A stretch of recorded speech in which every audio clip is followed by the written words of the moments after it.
early on, we were trying to do what, was pretty interesting science.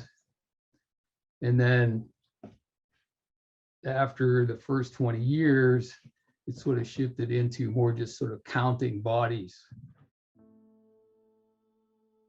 The agencies didn't want to think about populations. They just wanted to know how many fish were killed because of the power plants. Early on, we were looking at adverse environmental impacts, in a broad sense. So we were looking at trying to understand the community population, community dynamics of the different species, seeing how those might have been affected by power plant entrainment and impingement. And you can't do that with just a few years of data. And we started out with, when I got there, we had 2 or 3 years, and when we got 5 or 6, we thought, oh wow, this is great. Maybe we can figure some of this out. And that's a pretty naive way to look at it, I think.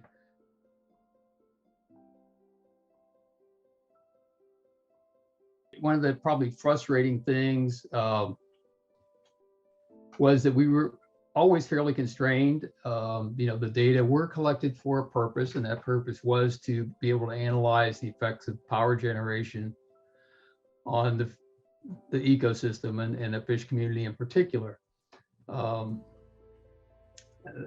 We didn't get to stray too much from studying fish. So you were constrained in what data you collected a bit, and also in what you could do with them.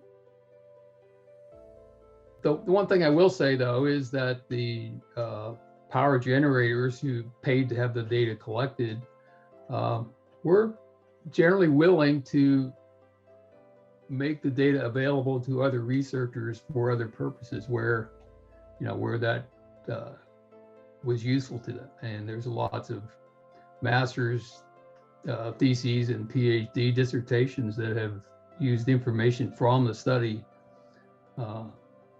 directly that we were able to provide to them. So that was, that was a good thing, I think, that we were able to do. It wasn't necessarily my full-time job to work on the Hudson River program, but I had some involvement, more in some jobs than in others, but I've been involved with it from 1976 up until the end of it. I've done things. I started out as the mark recapture task leader, working on a mark recapture program for striped bass and white perch at tomcod in the Hudson, and then had various roles working on entrainment and impingement projects, entrainment survival, and then in the last 3 decades, probably have been more involved in the data analysis and data management aspects of it, and study design aspects of the whole program. The river ecosystem has improved in the health of the system. When I first started, there was a considerable DO deficit up around Albany from sewage inflows to that, and down around New York City. So you had both ends of the estuary. You had, significant pollution issues going on at the time.